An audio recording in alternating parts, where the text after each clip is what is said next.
want to see like a how it's made, where they follow, you know, the product from beginning to end. Mm-hmm. On Chicken McNuggets.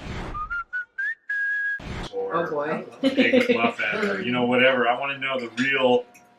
See, you take these yoga. Because you hear, yeah, like the main ingredient is the main ingredient in yoga mats. Mm-hmm. They say they take the whole entire chicken, the whole carcass, entrails and everything. All the feathers too. Run it through a pulverizer. They add ammonia, and the ammonia eats it up and sterilizes it so that you don't get sick from it. I wonder how much of that's true. Somebody that sees this video will know the answer. There's a link somewhere. But it doesn't say, you know, 100% beef. It says meat product or something on it. Yeah. Just like organic doesn't mean what it used to mean. Like organic originally to us meant healthy, no pesticide. Organic is a completely different animal now.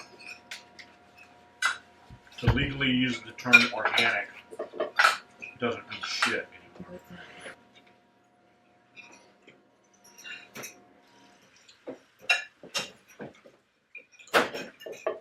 I didn't even realize that was on. Subconsciously, I didn't. Until you turned it off. Imagine how much shit in your life is like that. Just all the electronics and the fucking waves and shit you're bombarded with, and light frequencies. And imagine all that shit until it's actually gone. That you just don't even realize it's there anymore. Have you heard of those people that are like sensitive to electricity and like the actual like wires outside and stuff? So there's a ton of that when they went to those smart meters they put in houses. Mm-hmm. There are a fucking ton of children who just like went fucking insane as soon as those smart meters came into play. And then if you look at the 4G and the 5G, the 5G network is supposed to be so awesome because everything appliance-wise and fixture-wise is a booster. So all your light bulbs are going to be 5G, all your appliances are 5G, so they're all an actual booster. So they boost the signal. And there's a ton of stuff out there on, you know, a lot of it's conspiracy theory shit, health, alternative medicine stuff. But if you just search that 5G shit in YouTube, you'll find some great, like it sounds like it's going to be fucking awesome. Your bandwidth, your speed, you're going to have coverage literally everywhere because everything is a booster. But it's putting out a frequency. And there's people that are more sensitive to it than others. But there's this chick, this lady, her son, star level athlete, fucking San Diego, SDSU, I believe it was. They were living literally right under the bridge where the 805 and the 15 and all that crossed. Kid like comes down with cancer, like out of the blue, fucking huge brain tumor. They operate on him, all kinds of stuff. So she's like, where did this come from? He was fucking completely healthy. Moved into this dorm, and they had put up this huge cell tower. But the cell tower was different than other cell towers around, in that it had a lot more shit and a lot more. It was a much, much bigger tower. So she starts digging, asking questions.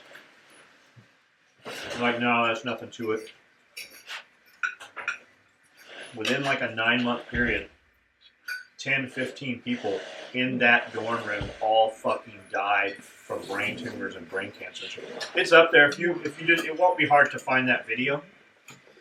And they're like, no, there's nothing to this. But then you've got a lot of people, a lot of scientists and stuff that are like, no, there is very much a lot to this. Like, they're saying don't. Because I sit on my cell phone all the time when I'm driving, right next to my fucking nuts. They're like, that's the worst place you can have your fucking phone. You know, up to your ear. And then texting came in, so it's no longer up to the ear, but the power they're putting out. There's a lot of information on it on YouTube. So Google has a new device coming out. You seen that, John? The gesture motion? No. So you'll be able to control your computer just via gestures with your hand.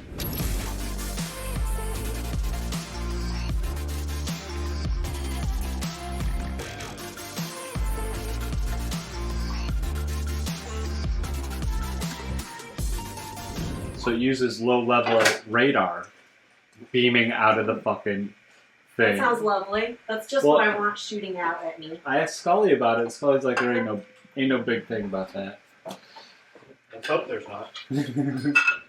No, what I'm saying is the radiation that everything else is putting out, that Yeah. all the 20,000 other devices you have in your house that are all scanning frequencies, that'll be the least of your worries. And it never works the way you want it to work either. So It never. no, so you're gonna be it'll be neat for the nerd guy who wants to be in there and be doing like this. But when you go to use it, you're gonna be like, It'd be great for people with handicaps and disabilities, but I mean they already have like systems where they track eye sensing. eye sensing. So what about fucking Apple taking a tank and they're saying Apple is their projections were way fucked up for the first quarter, and then I didn't even know Nick said they actually banned all sales of any Apple products in China 3 weeks ago. Oh, I didn't hear that. So So what China, are they going to do? they're making their own. They've already There's a, counterfeited it. So Apple's moving all their manufacturing to India. I don't know. There's a battle though, because I don't know what the top three are. It's Apple, That's your four. He just said. a company called Huawei, and then I don't know what Huawei, I had never heard of that either. I don't know what the other company is, but Huawei is like number 2, and we ban the importation of Huawei phones to the United States. Huawei's number 2 in the United States. In as the well. world. In the world. Yeah, Apple's number 1. But I've never heard of it. Well, it's because it's a Chinese phone. Apparently, the Are we gonna camera. find out that Samsung is actually Huawei or some shit. No, this phone's actually It's made in there China. somewhere. Apparently, the camera on it is the best camera that's ever been put on a phone. But we banned it from importation in the United States because there are people that believe. Is that because Apple bought Trump? Apple bought somebody. We believe that the Chinese were putting backdoors in their phones so they could. What's that? You mean we think they're doing what fucking everybody else yeah. they do? Well, and so that's why that's the theory on why they banned them. So it might just be Chinese retaliation for, but the realistic thing to think about is Apple has been in China long enough that the technology, China already has all the technology, so they don't need Apple there they don't need Apple in that country anymore. So what happened to all the money that's supposed to be? Well, that wasn't in China anyway. All the money coming back in the United States that Apple had in other countries. I thought Trump said, "Bring the money back in the country. We're not going to tax you for it." I know they floated something like that. I don't know how real it is, but Apple don't. Yeah, Apple don't pay regular people taxes, and they don't pay. Apple don't pay corporate taxes. Not corporate taxes like it says in the book. They've got loopholes. So your tax code, Mhm. the book of tax code. That much is tax code. All the rest of it is how to get out of it. Mm-hmm. So I think that's all it is. I think it's just China like saying, "Hey, you won't let us sell phones in your country. We're not going to let you sell your spy phones in our country." Bold move. Bold move. But I guarantee you, if we go to Hong Kong right now, Apple. oh, we could buy every Apple product, and none of it real. With an Apple emblem on it. Yeah. Oh yeah. So Definitely. does anybody know, like, so when you start looking at, camera gear, electronics, right? Mhm. You see, even on Amazon, maybe it was eBay. I don't remember seeing it recently, but you used to see, like, I think it was eBay. You would see Nikon 7000D, whatever, whatever it was. You would see the US version, and you would see the gray market version. And the gray market version did not come with with a warranty, and the instructions typically were in, different languages or whatever. Same with Rolex.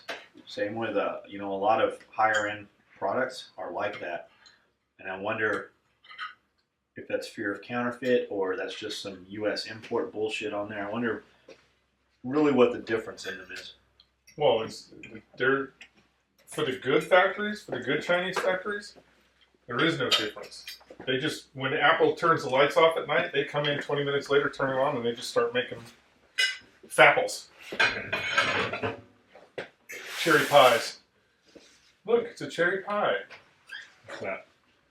Instead of apple, you know what I'm saying? It'll just be a sticker that they put over the apple symbol. Oh, a cherry pie, apple pie. Gotcha. Because there was something like in it was a big thing when I was a kid. Polo. Everybody wore Izod polo, right? So they were making them. I want to say they were making them down in Mexico somewhere, polo shirts. And there was a bunch about counterfeit polo shirts.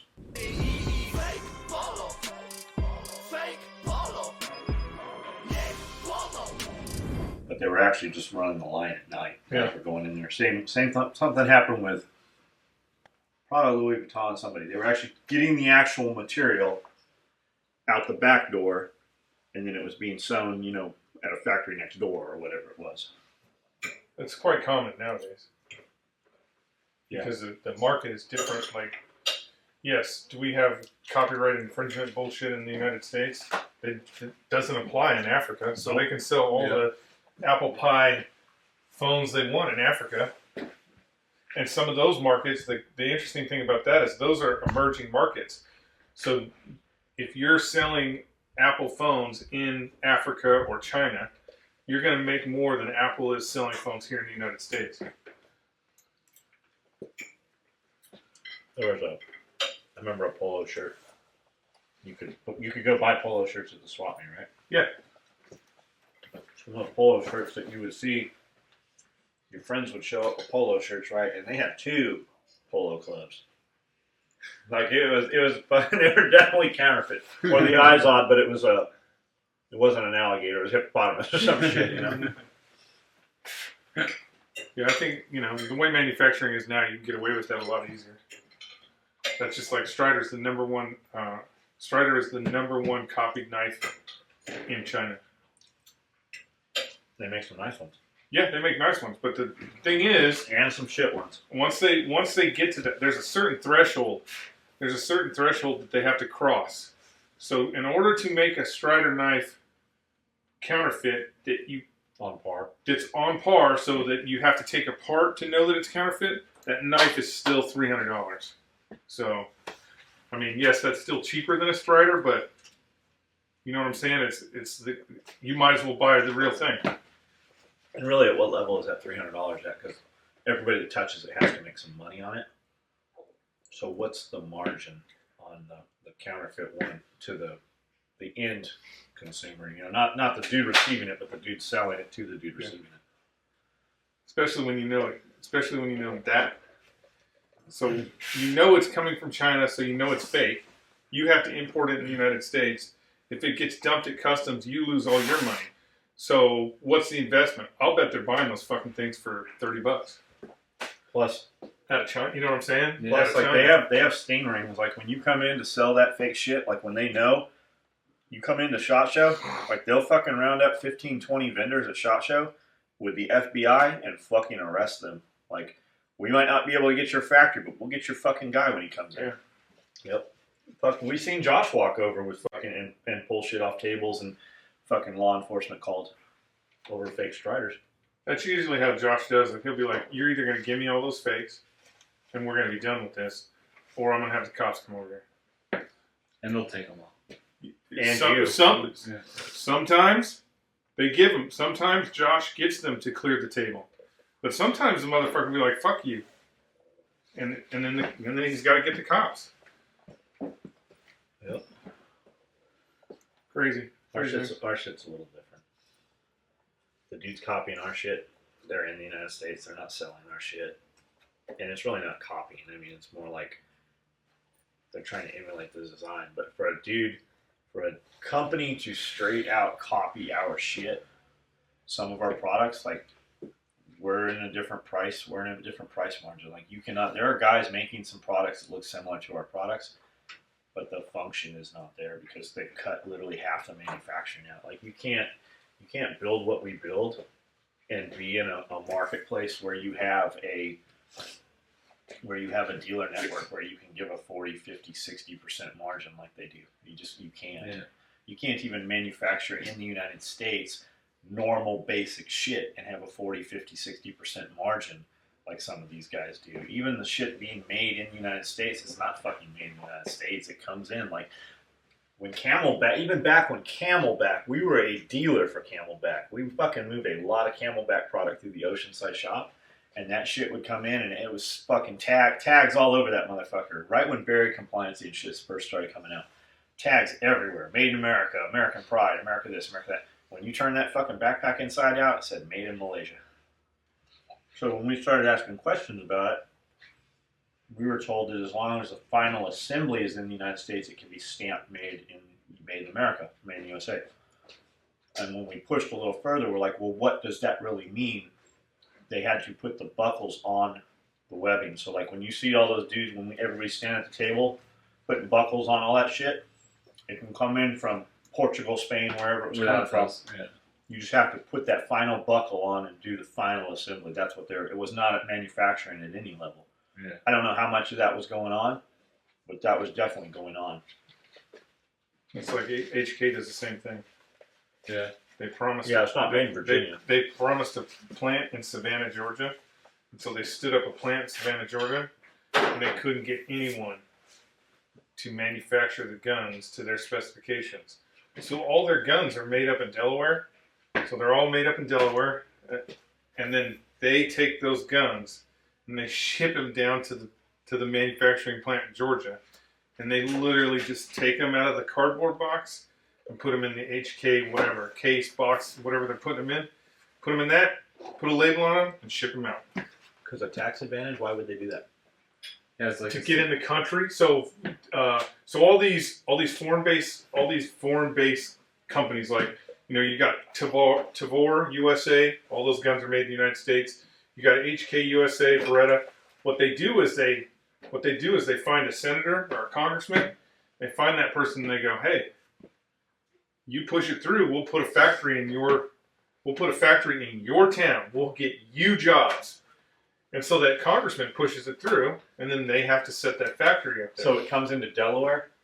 So no, nothing comes into Delaware. Delaware makes all the guns from scratch. So they get their blanks, cut it all, makes it. I think the only thing that they get. So they had to set up a plant in Delaware because Ohio or wherever. Yeah, they couldn't them. fucking make them.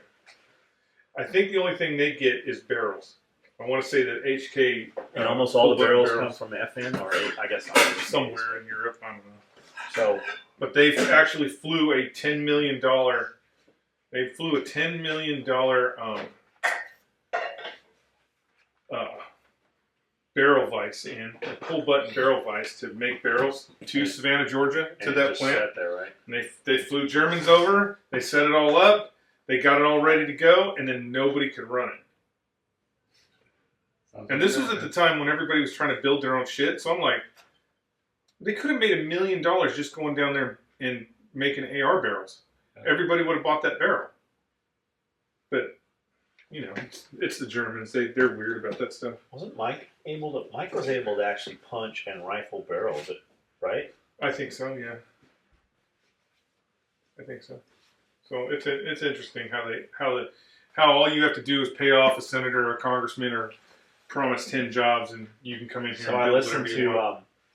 to Yeager's live feed on YouTube last night, and people are like, "Hey, John," I'm like, "Hey," I made a couple comments. The dude's like, "Hey, what's up?" And James is like, "I cannot fucking see John's comments.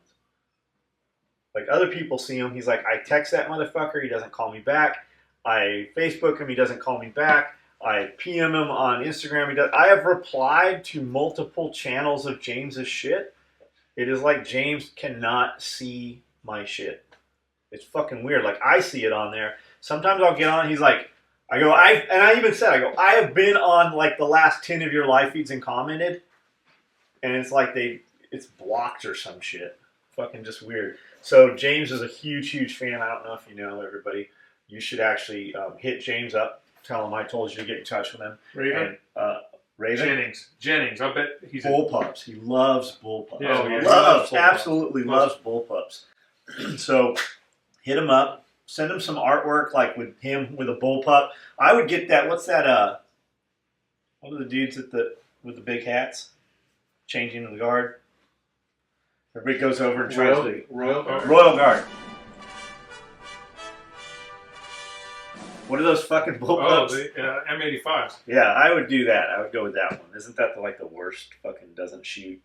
I don't know if it's the worst, but it's one of the ones you can't get. I love the idea of a bullpup. Love the idea of a bullpup. I love that you can just go in. You know, you fucking got your hand and your whole thing's right here.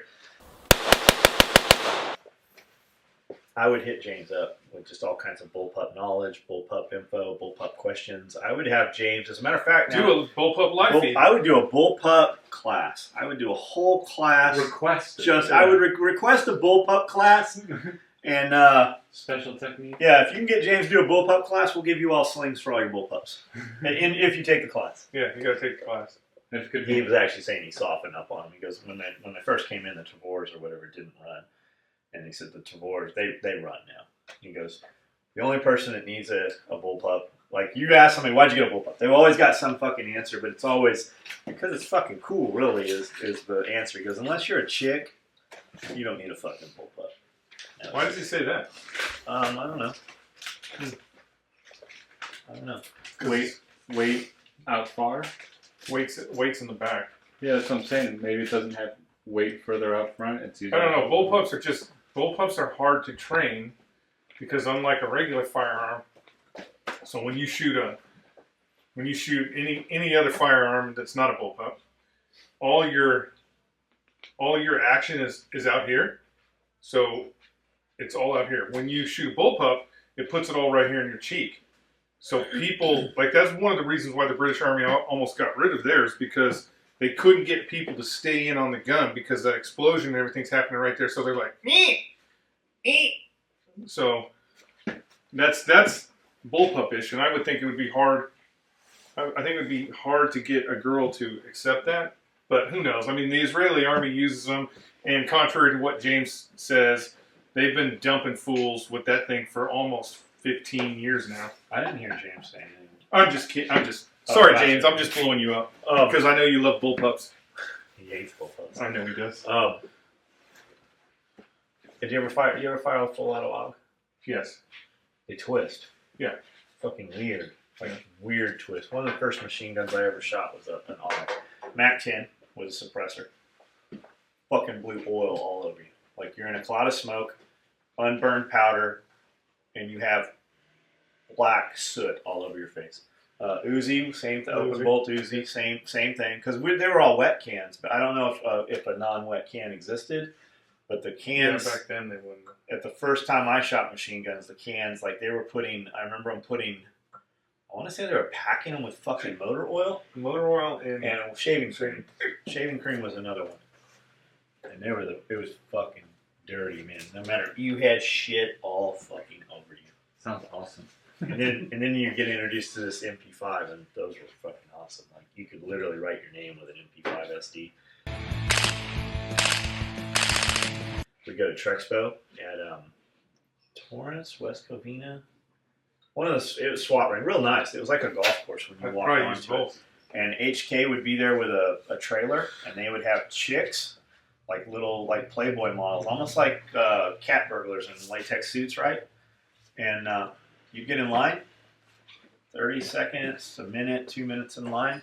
You get up to the table, and those chicks, they were just there loading mags. And then you'd get your fucking MP5, and you could literally shoot almost any MP5 that they had there. And range day was the day before, or range day the day after. I don't remember how that went. But Trexpo, because we'd set up, it was like a law enforcement only little shot show. We did that several years. That's pretty neat. Set up as a vendor. Yeah. Cool. Very cool. All right. good times. We got real shit to do now.